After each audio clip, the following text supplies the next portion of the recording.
Okay, this is it. This is my final installment in this series where I've been explaining the validity of tropical rāśi in Vedic astrology. Many people say that we should stop theorizing and start testing. Some say the testing has already been done by one or two big name astrologers in India who demonstrate 80 to 100% accuracy. These people seem to be too naive to realize that if there was an 80 to 100% accurate predictive system in the world, it would so radically revolutionize the world that we live in. If you could predict with 80 to 100% accuracy, then you would be able to predict 8 to 10 out of 10 earthquakes, tsunamis, natural disasters, etc. You would be able to save thousands, hundreds of thousands of lives. The fact that nobody is doing that is undeniable proof that it's not very likely that the claims of 80 to 100% accuracy are not very misleading. Now, when you're dealing with a science that's as sophisticated and subtle as astrology is, anything can seem to work with 80 to 100% accuracy if you really want it to. There's so many loopholes and buttons you can push. So we have to really question our ability to work in the laboratory. See, I think that people who insist on immediate experimental evaluation of the tropical zodiac just don't seem to realize that the scientific method requires you to first establish a sound theoretical hypothesis before you begin an experiment. The experiment is to prove the hypothesis, which already has been demonstrated as theoretically sound. Lack of understanding how the scientific method works foretells an inability to apply it correctly in the laboratory. I've noticed that a lot of people are impatient with the theoretical evaluation of this topic. Well, if you're unable to be patient and accurate and logical, then how are you going to do experiments with the rigor, detail, and patience that they require to give accurate results? What I'm trying to say here is that an experimental evaluation of the sidereal versus tropical issue will be 100,000 times more complex than the logical evaluation of it. And the big reason for this is that sidereal astrology can work, and does work, and can work quite well. Why? Because using the wrong zodiac, even if it's the wrong zodiac, it doesn't invalidate your entire astrological system. It just means that one aspect of it is imperfect. Many factors are completely unaffected by how we define the zodiac signs. For example, aspects by degree between the planets, which is known as Puta Drishti. The planets in dynamic houses, Bhava Chalit, will absolutely not change their positions. Planets in nakshatras, and thus the nakshatra dashas. Even the signs and the whole sign houses of the planets will remain the same roughly 25% of the time.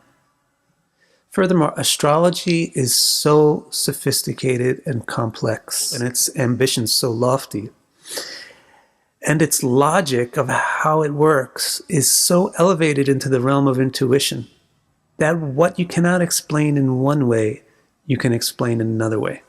And that's why we find a proliferation of technique upon technique upon technique, and alternate definitions upon alternate definitions upon alternate definitions, and new ideas upon new ideas upon new ideas, instead of seeing astrology with a single, simple, Spartan, systematic, scientific approach. And there is what I propose is the advantage of using the tropical zodiac.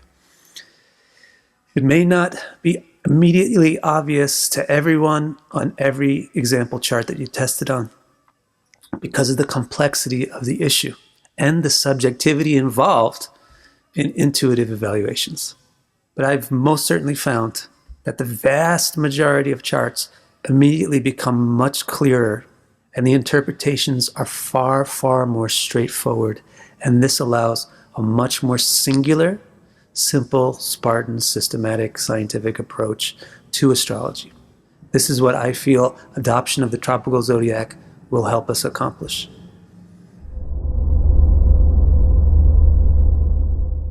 In Indian history, there are both Astika and Nastika traditions.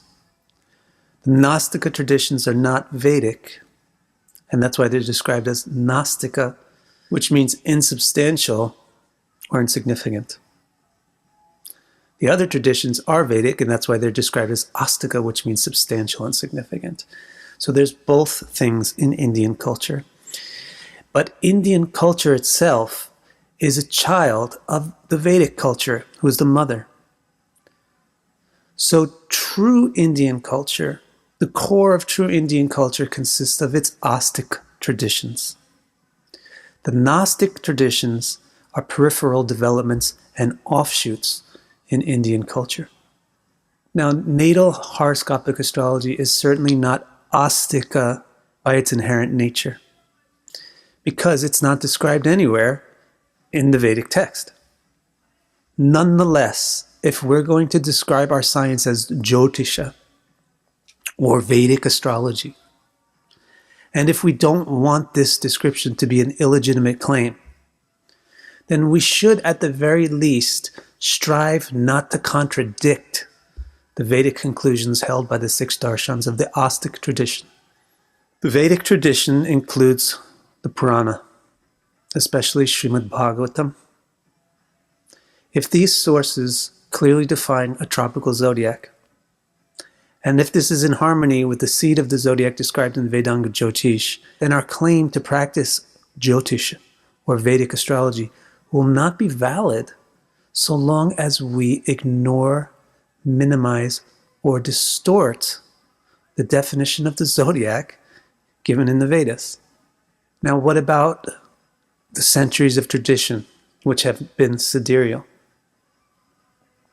What about fidelity to those ancestors? Our ancestors were faithful to their ancestors, who were faithful to their ancestors, who all aimed to be faithful to the Vedas. If we, their descendants, have the same aim as they, then we are good descendants.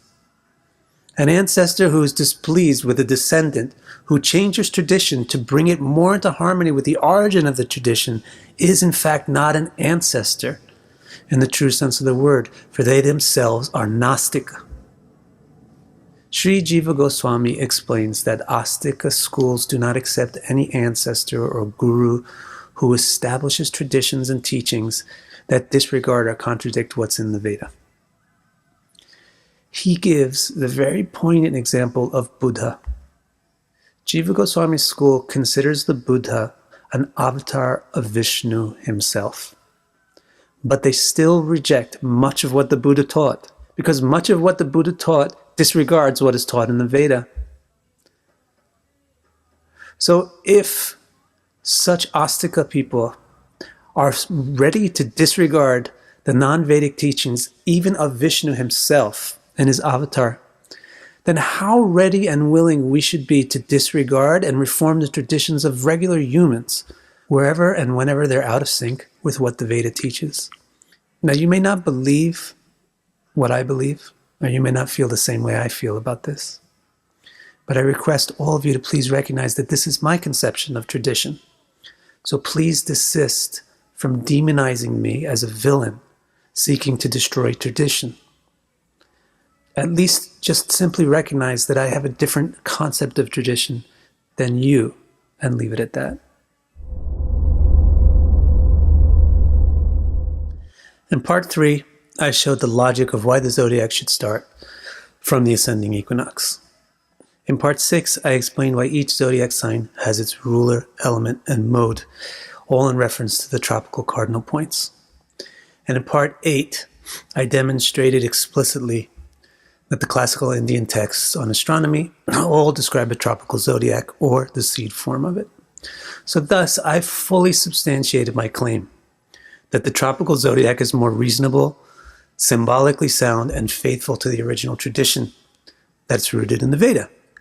To those who wish to continue to criticize the use of the tropical zodiac with sidereal nakshatras in Vedic astrology, I give 3 challenges which I announce from the rooftops. First, explain why the zodiac should be anchored to a star.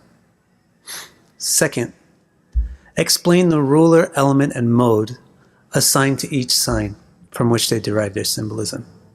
And third, cite even one definition of the zodiac from classical astronomical texts of India, which does not anchor the signs directly to the equinoxes and the solstices. If your explanation of the starting point of the zodiac is more logical than the explanation I gave in part 3, if your explanation of the rulers, elements, and modes is more logical than the explanation I gave in part 6, and if your citation does not invalidate other statements in the same text, as I explained in part 8, then I will return to using the sidereal rāśi. Unless and until that time comes, please have the decency to desist from describing the tropical rāśi sidereal nakshatra system in derogatory terms.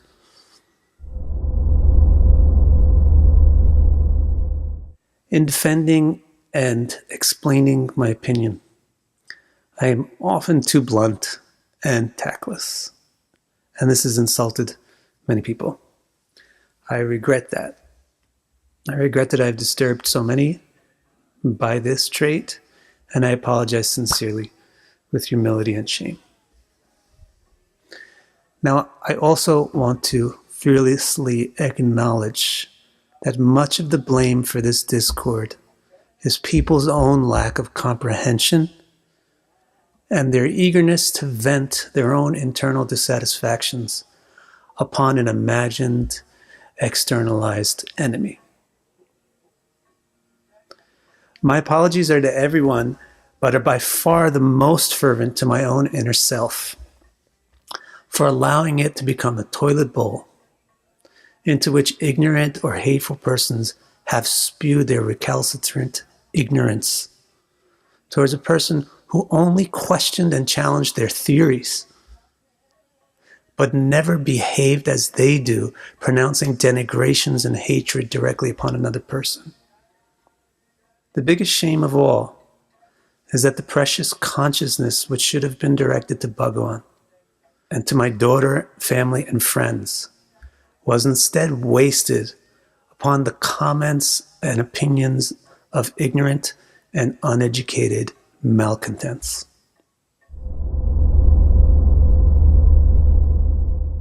I'm satisfied that I've stated my position in 9 parts as clearly as I can. Please let it be known to everyone that from this moment forwards, I simply will not respond to, acknowledge, or pay attention to ignorant criticism. Whether that criticism be directed to myself or anyone else, including those who consider themselves my enemies. If you express what I deem as such in any venue that I have control over, I will immediately ban you without second thought or hesitation.